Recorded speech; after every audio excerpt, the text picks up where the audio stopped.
And video 6.1 is specimen preparation. We're sending out a CBC and chem. We have our tubes, our purple top, and our serum separator, our EDTA and serum separator. Tubes are already labeled. We have our request form. Chart number goes on. The doctor who drew these, or who requested the test, excuse me, owner's last name, and it's Freddie. Freddie's a lovely dog.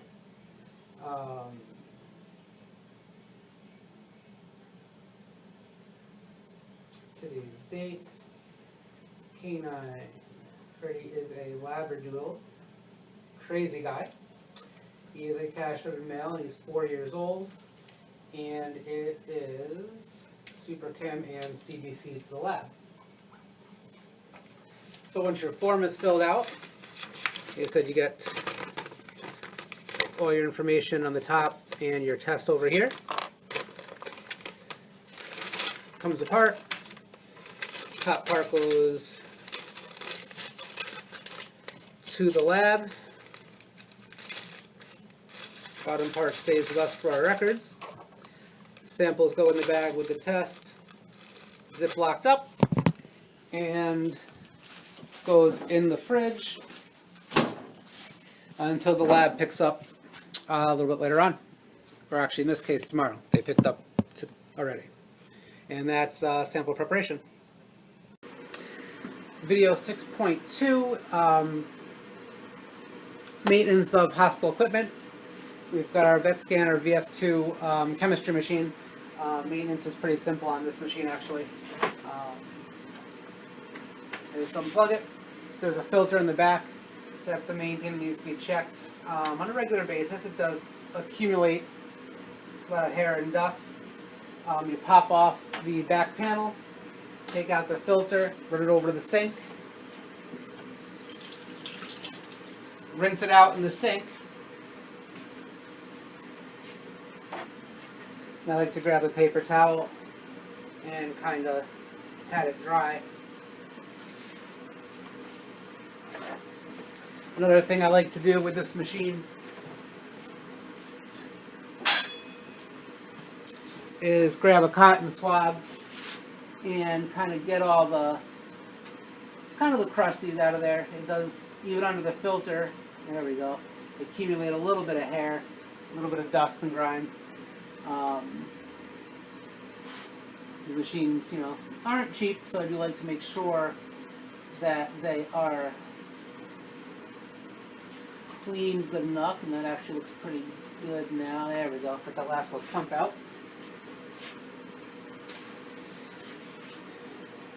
Make sure the filter is dry.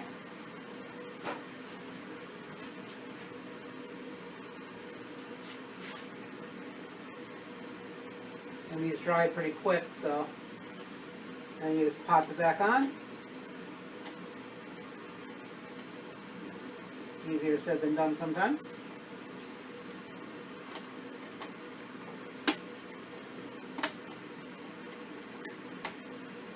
There we go. And plug everything back in and we're good to go. That's servicing the chemistry machine. Our HM2 CBC machine was actually just cleaned yesterday, but the basic procedure is a bleach solution to clean it. Use about 105 mLs of a 5% bleach solution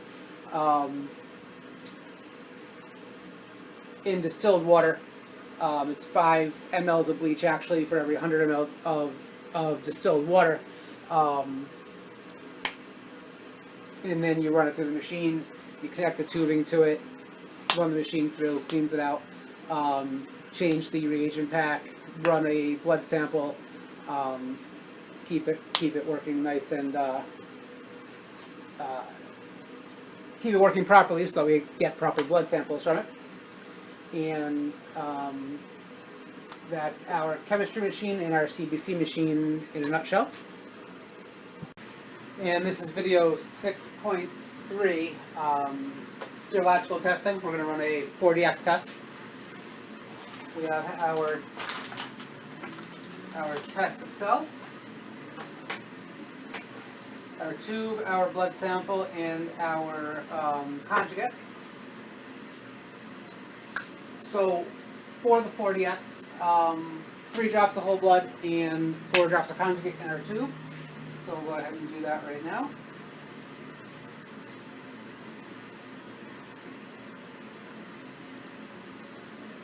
One, two, three. I always draw plenty of blood if I can, just in case there's a problem with the test. I don't want to have to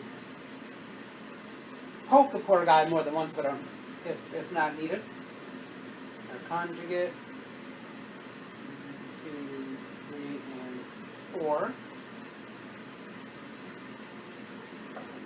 Tap that up, give it a little shake.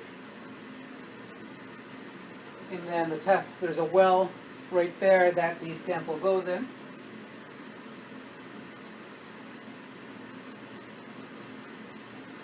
So we pour that right in the well, and we wait.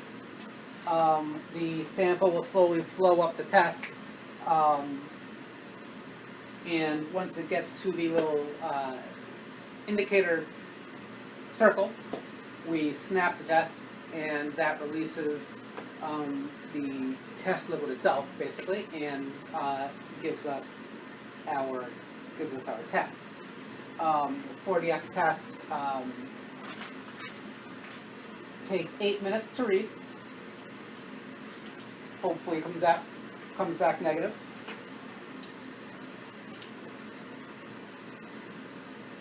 And this test is SAM. I always label the test as well, so I remember who it belongs to. Nothing worse than mixing up a test. And we are now in our indicator circle. So nice solid press down snaps the test. And we start our timer for 8 minutes, and we wait. A dot will appear if the test is run correctly. That's our control dot. If that dot never appears and there's something wrong with the test, rerun the test. And then, as I said, hopefully no other dots come up. It could be Lyme, could be anaplasmosis, could be Ehrlichia. But again, hopefully not. And we'll know in 8 minutes, and that's how you run a 4DX test. So this is how to perform the ear cytology. This is our hospital cat, Kit Kat. Among other issues with Kit Kat came to us, she's got chronic ear issues, and it actually is time for her to get rechecked.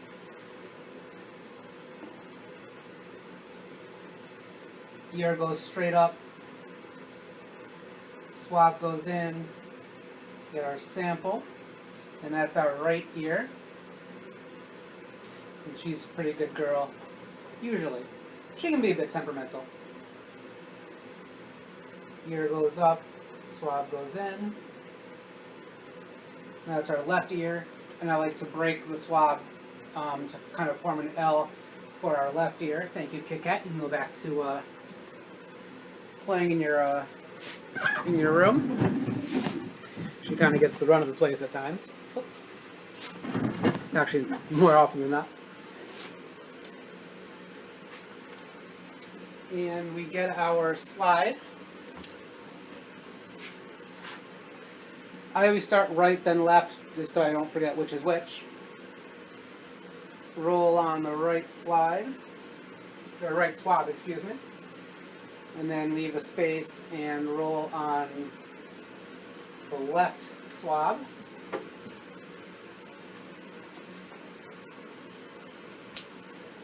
Heat fix it real quick.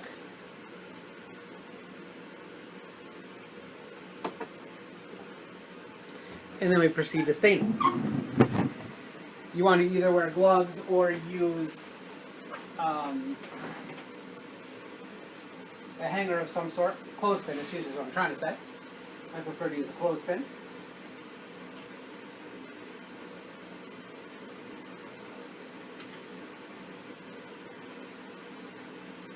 Goes on the first stain for about 2 minutes, and then we move on to our next stain.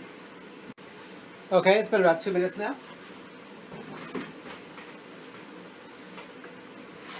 Slide comes out. This distilled water. Quick rinse with distilled water.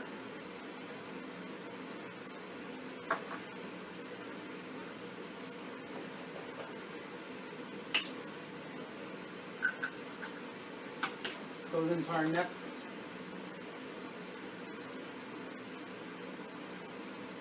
stain for about 30 to 45 seconds.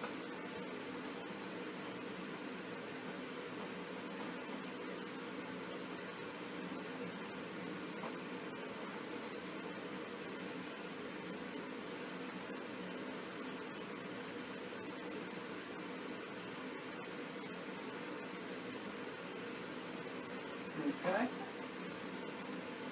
Again,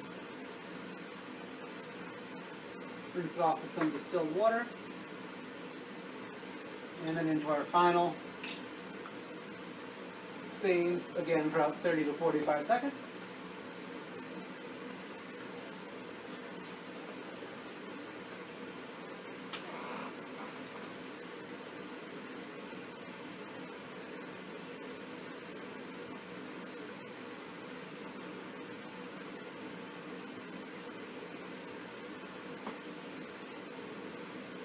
Okay. Out she comes.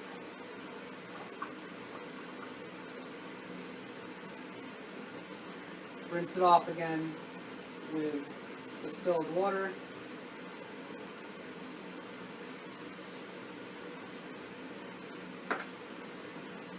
Good. Dovis paper. Love this stuff. Slide goes in. Get it dry.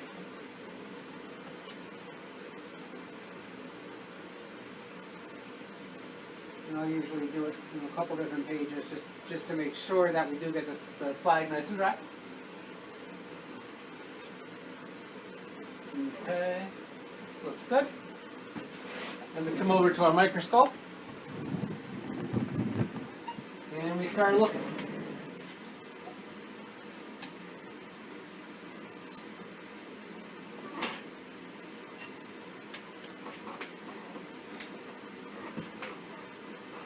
Start at the edge, so we know where we're starting from. We're on the right ear. Get into focus, move to the next lens. Get it into focus. Next lens. Get it into fine focus. Good. Okay. And then our immersion oil. Drop of immersion oil on there and to our wet lens. And we get it back into focus. And we start looking.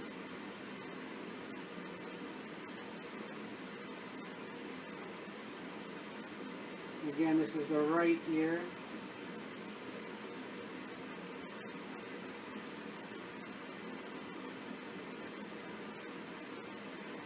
Looks pretty good,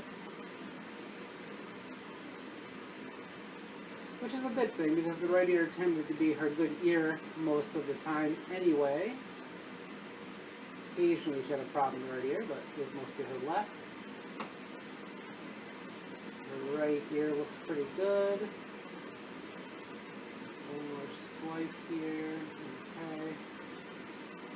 Get it back into focus. And we go to the left ear. Left ear's historically been her problem ear.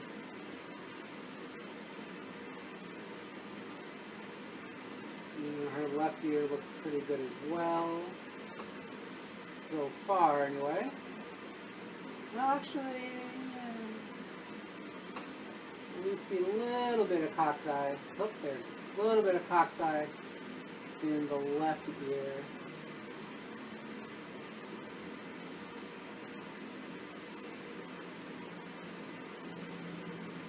So her right ear looked pretty clean. A little bit of wax, that was it. Nothing nothing of any worry with her. So her right ear looked pretty good, which was historically her good ear anyway. Her left ear, which is usually her problem ear, a little bit of coxswain, 0 to 2 per field, kind of random. It wasn't anything major compared to what we've seen in her ear in the past. Looks pretty good. It'll get reported to the doctors, and we'll see what they want to do as far as potentially treating it. And that's how to do an ear cytology. This is video 6-7, the necropsy. We've got our PPE, we've got our necropsy kit, our feeder rack, our formalin jars, and our request form. We're going to start by weighing our specimen. It is 143 grams, and our doctor will start with his external exam.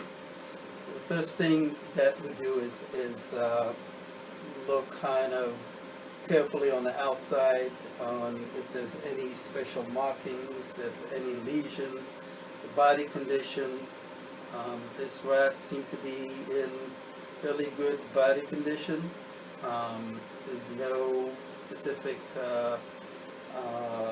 lesions on the skin, so we're going to start with performing the necropsy. The most important thing with the necropsy is to be consistent in your methodology, so that you always do the same thing and not skip part of the necropsy. So we start with a midline incision that starts from the neck and extend into the pelvis.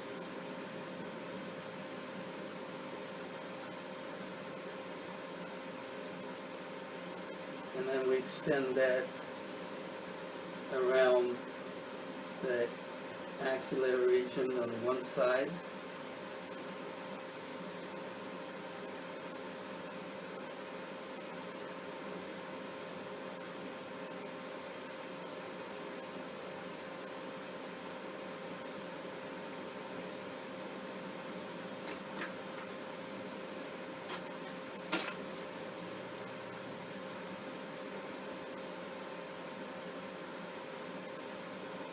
Start by opening the abdomen.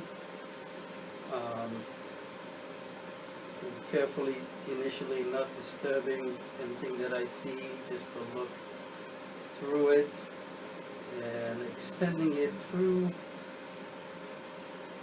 into the chest, observing if there is any negative pressure in the chest.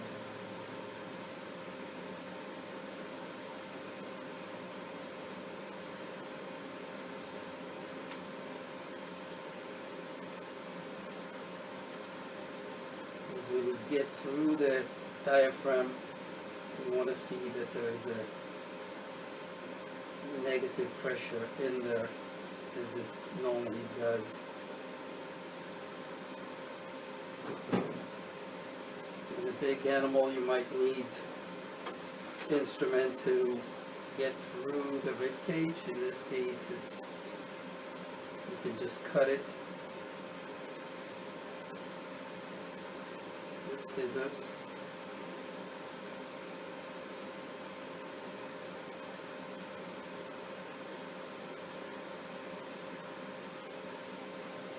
Initially, we try to observe it without disturbing too much and see if it looks normal. And next, we kind of feel the various organs for any lesions. We start with the intestine.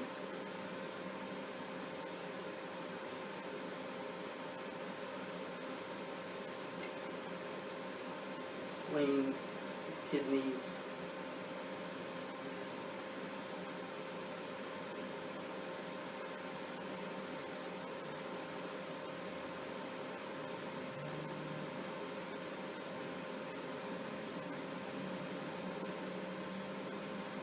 and then thing we note is if there is a normal ingesta in the stomach, which in this case there is, and in the intestine.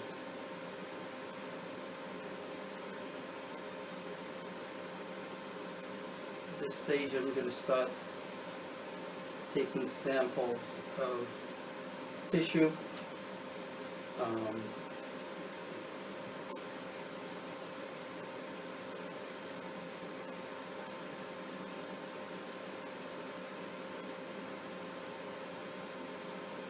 Starting with the liver.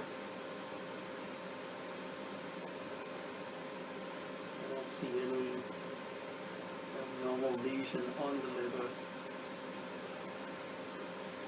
I'm going to put it in the formaldehyde.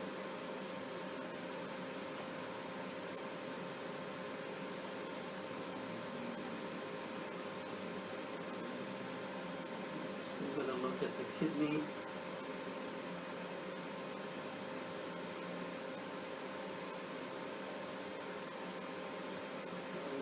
Sample from that as well.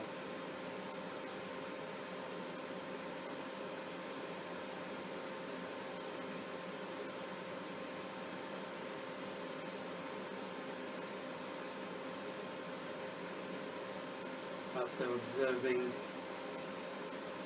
the anatomy of it, in this case look normal.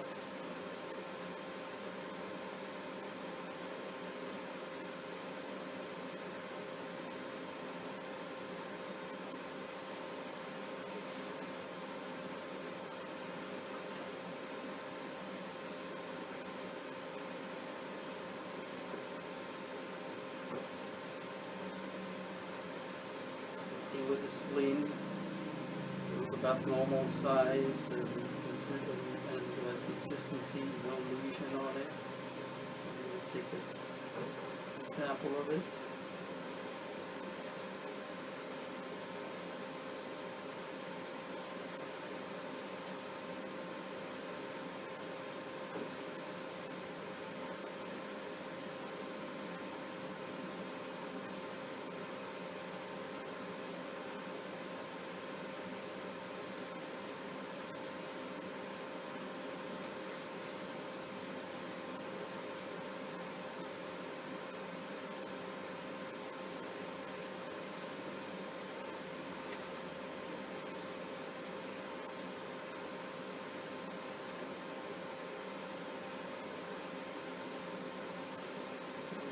Through the right kidney as well.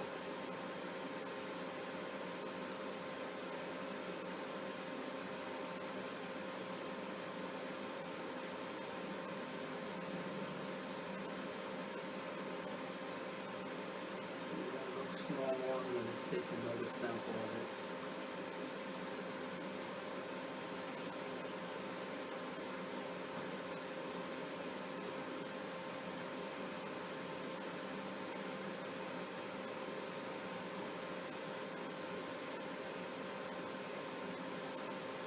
Also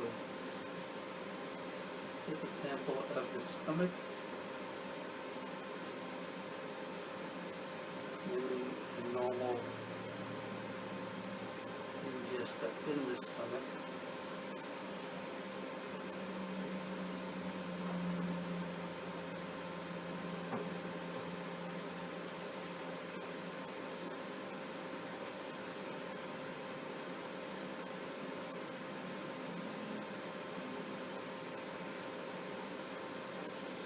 Intestine.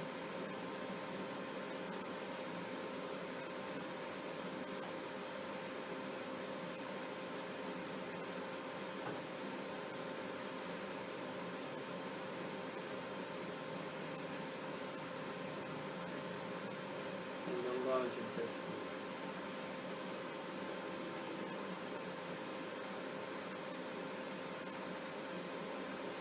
Next I'm going to look at the chest, feel the lungs for any abnormal feel to it, palpate it gently. It's registered, if there's any lesions in there.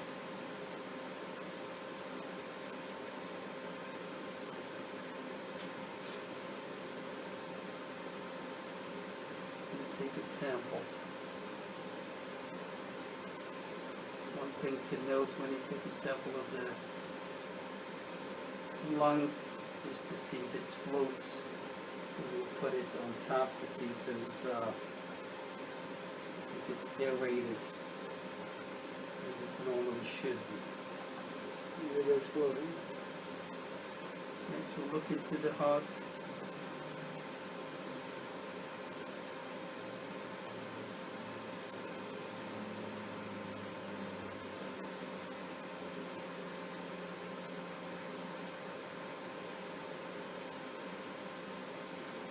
Look into the different chambers and the outflow of blood.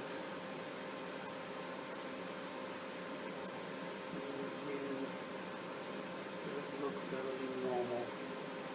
We'll take a sample of that as well.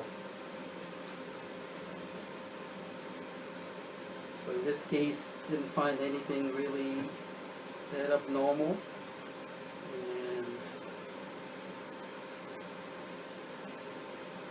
Dissect the airway a little bit, the esophagus and the trachea.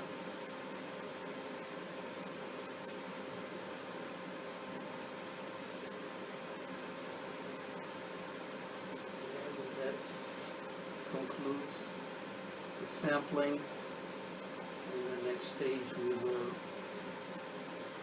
close the body wall with a suture. And submit our samples for histopathology.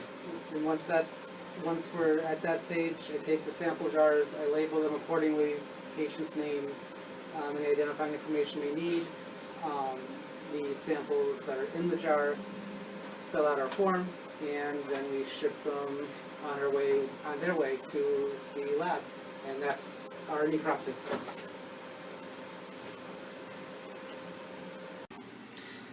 So video 6.8, handling a potential rabies case. Only rabies vaccinated personnel can handle a potential rabies animal. In our case, the two doctors, one of our technicians, and myself are vaccinated for rabies, so we can do that.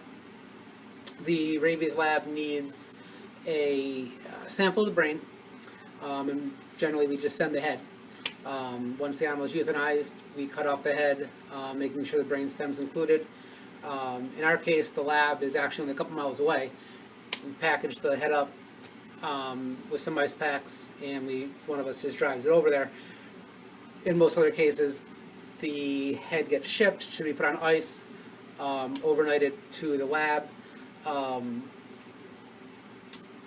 When you're processing the body, gloves, it's not a bad idea to wear a gown, face mask, goggles, just in case there's any kind of splatter of any sort.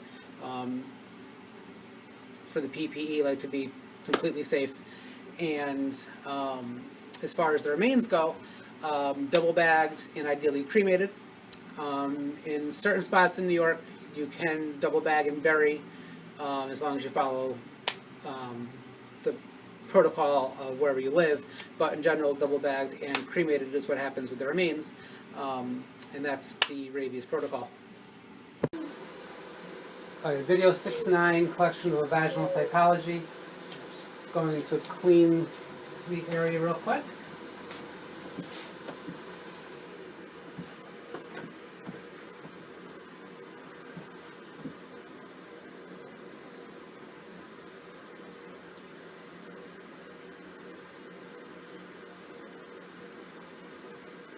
Spray it down with saline.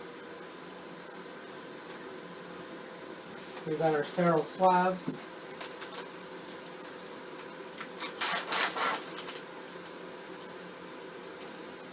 And that will spray down with some saline also. And then Dr. Burmaster will collect our samples for us.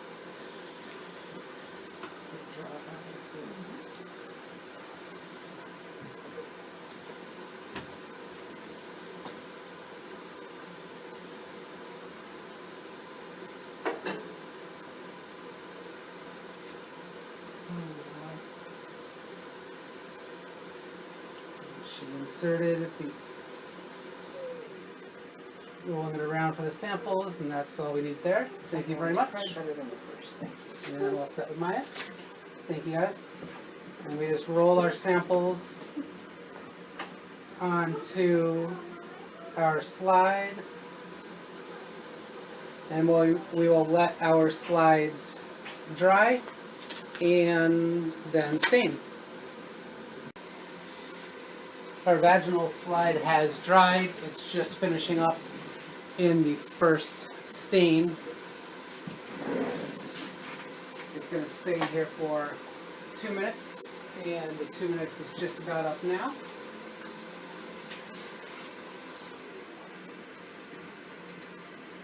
Spray it off with a little saline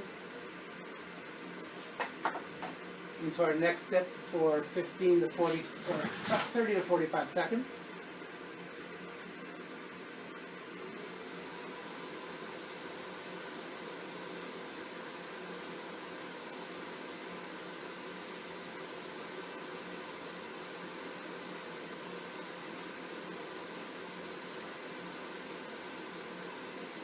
Okay.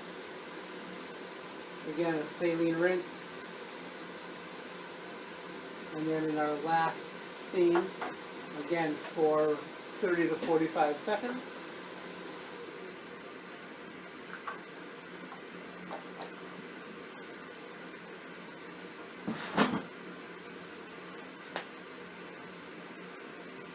Got our clock on the wall actually up behind us here. Okay.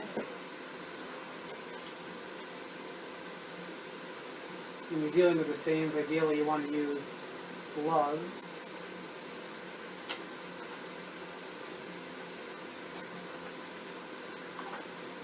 Keep it off your fingers. And we've got a bibulous paper to dry our slide on. And we'll get that slide drying.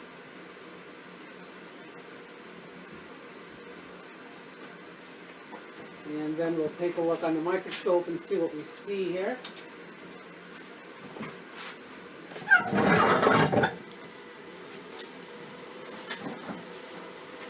To get it focused under low power.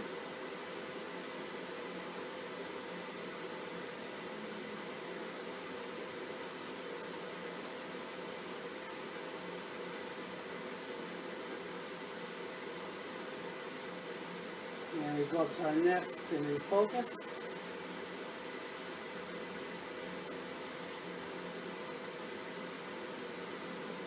Okay.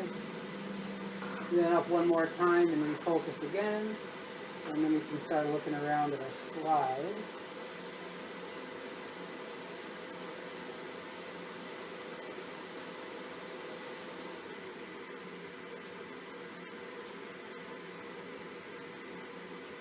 And the cells that I am seeing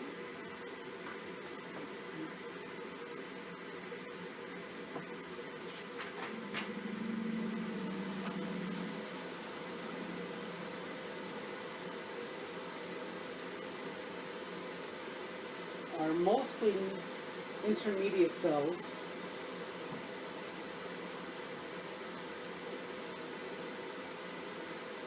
Actually, I would say probably a good 70%, actually more than that, are intermediate cells. Maya does appear to be in pro-estrus.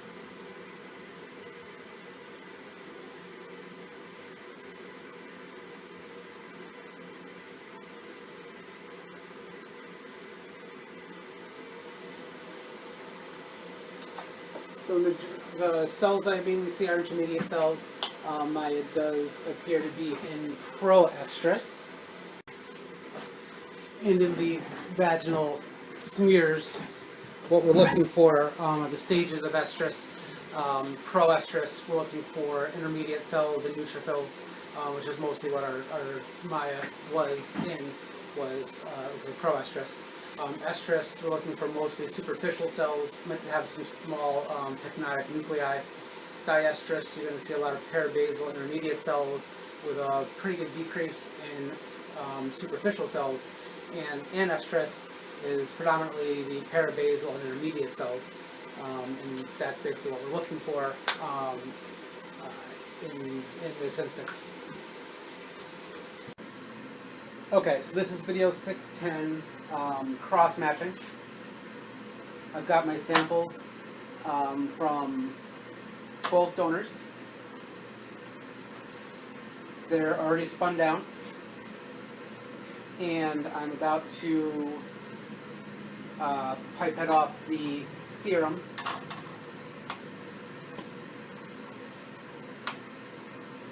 I've got my 2 new tubes. I'm going to label them. This is Ralphie and Misha.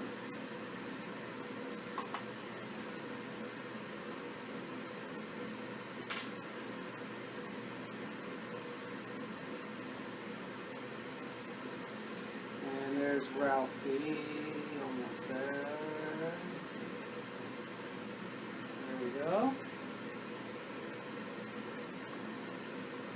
And then Misha.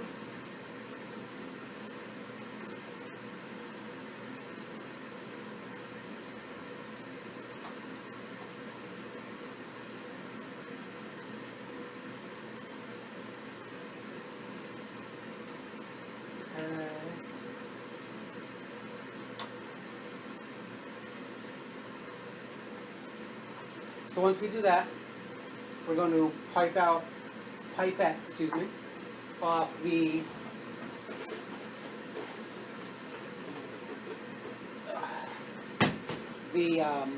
plasma from the EDTA tubes. And I'm going to dispose of it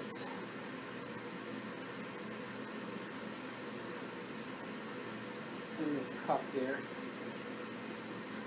so I can dispose of it properly.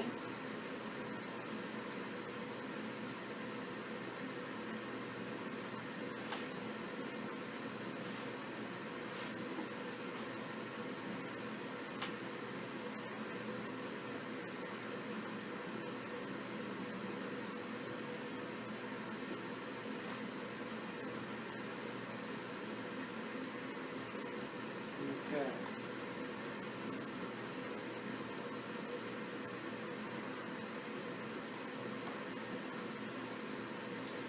And then, a few more pipettes here. And just grab 2 more tubes here.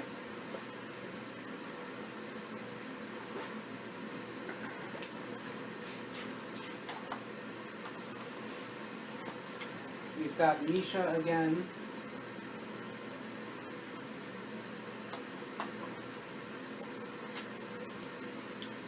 And Ralphie.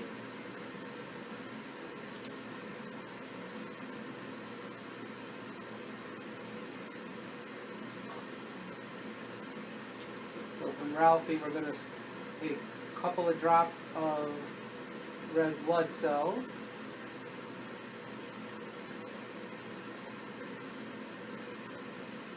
Two.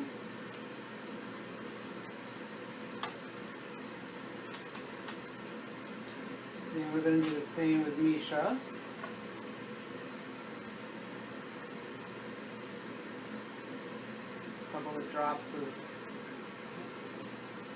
Couple of drops of red blood cells.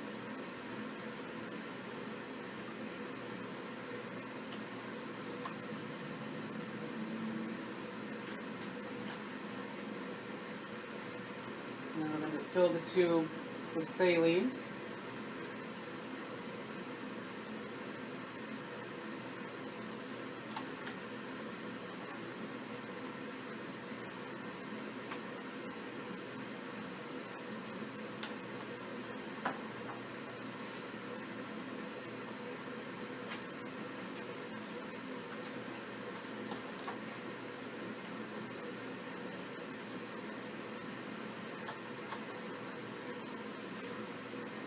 We gently mix those,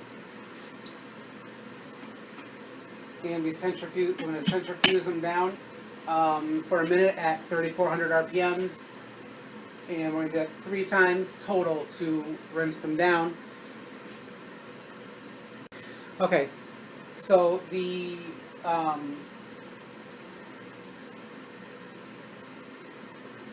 red blood cells have been washed. Got my thoughts here. Red blood cells have been washed. Drained the decanted the supernatant. Everything was nice and clear, so the red blood cells appear to be washed correctly. I have my tubes labeled for Ralphie and Mishka now. And what we are going to do is make our erythrocyte suspension the 0.02 red blood cells from each. It's a very small amount.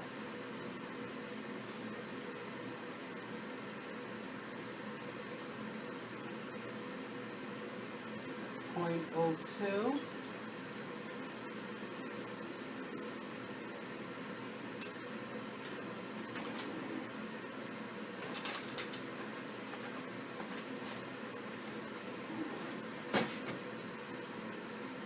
Oh, here's another one.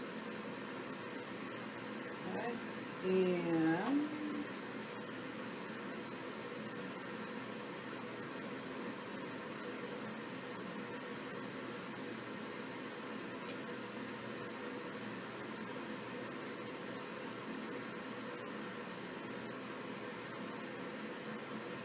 .02. Perfect. And then once you have that, you rinse with 0.98 of saline, or not rinse, excuse me, you fill the tube with 0.98 of saline.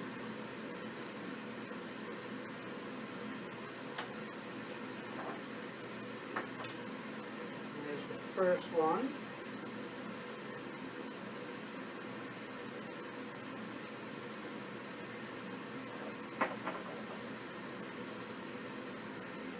And our second one, and that's our saline right there.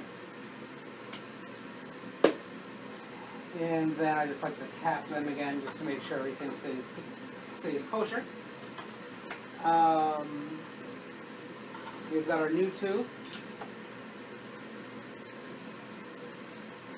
Again, everything gets labeled so nothing gets mixed up. Ralphie and Mishka.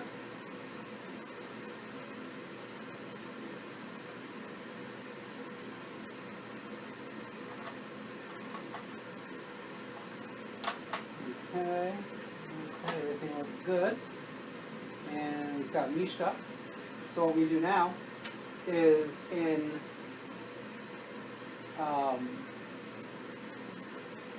recipient serum, 2 drops of the serum and 2 drops of the suspension go in here.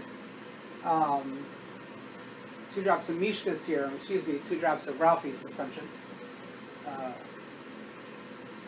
Mishka serum.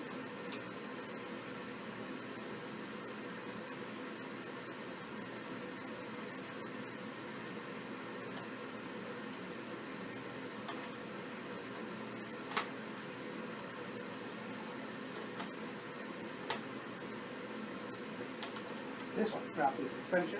Ralphie's suspension. Everything's labeled properly so it doesn't get mixed up.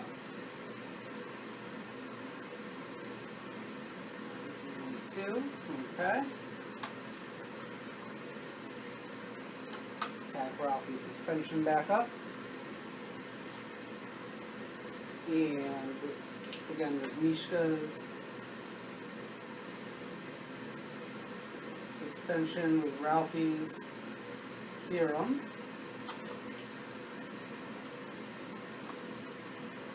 And then in this tube, we do Ralphie serum and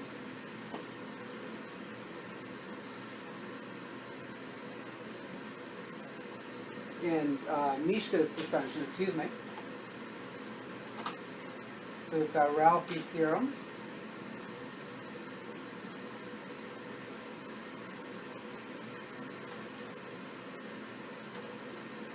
And Mishka's suspension.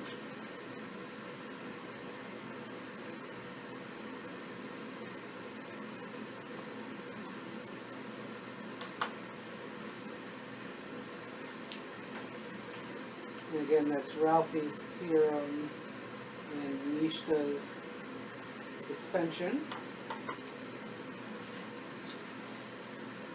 And then we're going to set up our controls of each. And we've got our control tubes right here. Label them as well. Ralphie's control and Mishka's control. And the control is 2 drops of each of their own, so they can check for glutination.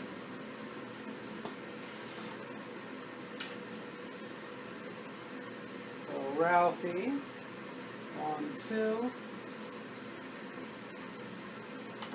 and Ralphie,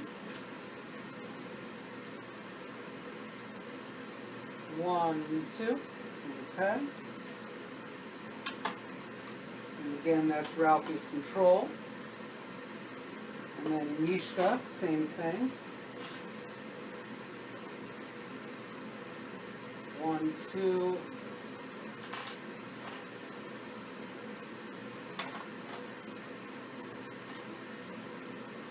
And 1, 2.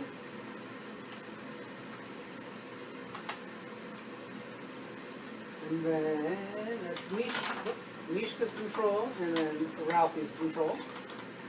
So we've got Ralphie's and Mishka's. And from there, we mix gently. Goes into the mixer. We mix gently.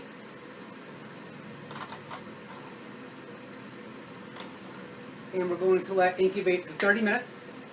And at the end of the 30 minutes, we centrifuge for a minute at the 3,400 RPMs again.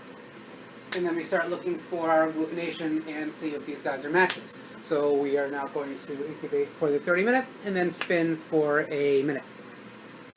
So our samples have incubated for 30 minutes and then spun down again at 3,400 RPMs for a minute. Going to check our controls for agglutination.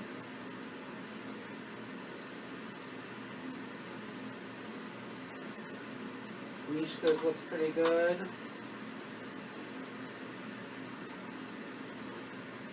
And Ralphie's looks pretty good. So I don't see anything, so we're going to check under the microscope.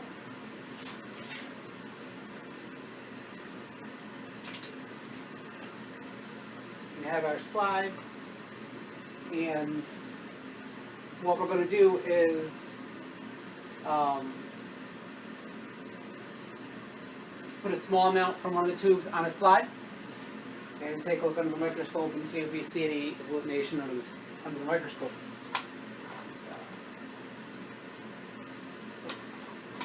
Mishka's sample here.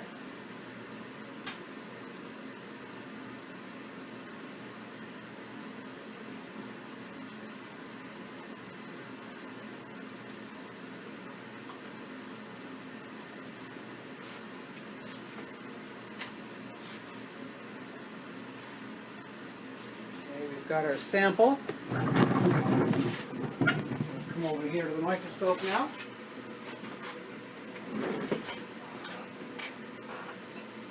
And we're going to take a look. We'll lower that light a little bit there. And so now we're going to look microscopically for any agglutination.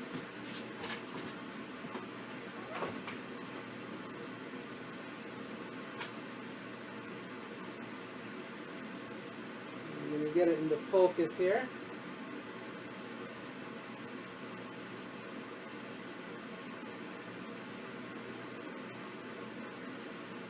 There we go.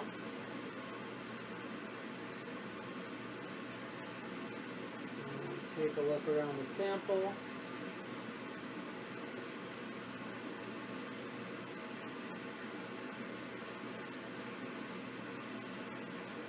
wants to keep going out of focus. There we go, back in focus. And I'm not seeing anything so far.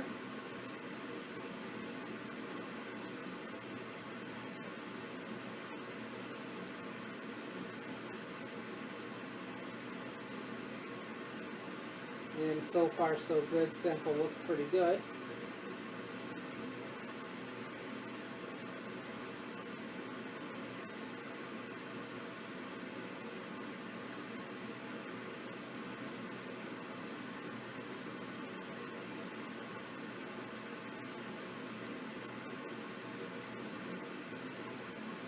Okay.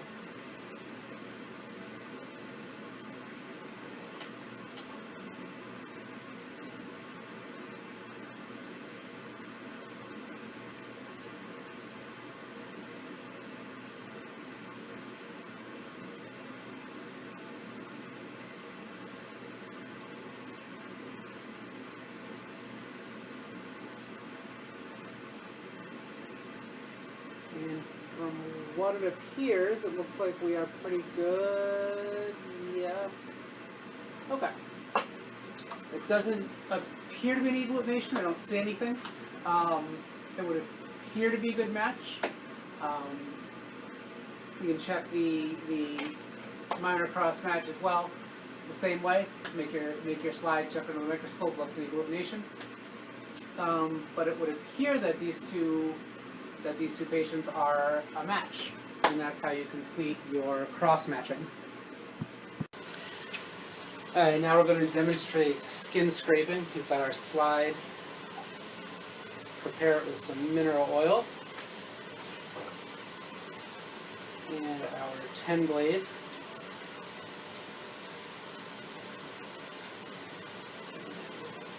Get that prepared with some mineral oil as well. I'm going to keep it perpendicular to the skin and scrape hard enough to draw some blood. And put our sample down. We got one more little scraping here. I know, baby. I know, it's okay. It's okay, crazy puppy. There we go. And we're checking for mites. Okay, that's good. Thank you, Stephanie. And I'm all set with him. Okay. I'm sorry he was so quickly. Oh, he's fine. Oh, God. Crazy puppy. So once we have our sample, we put on our cover slip and come over to the microscope.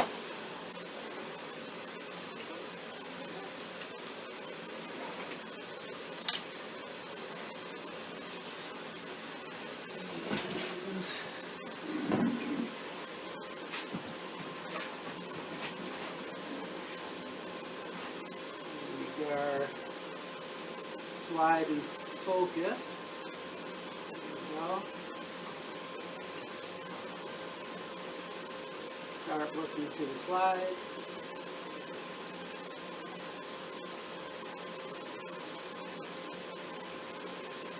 Not seeing anything so far.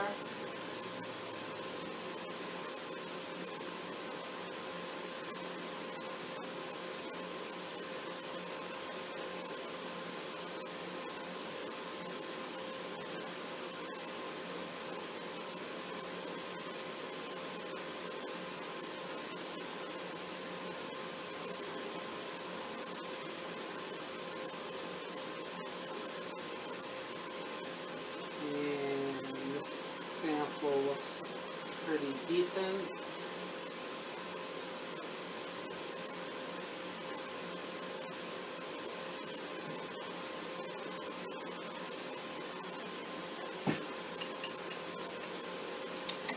And didn't see anything on the sample. He had been itching some bald spots, so again we're checking for some skin mites.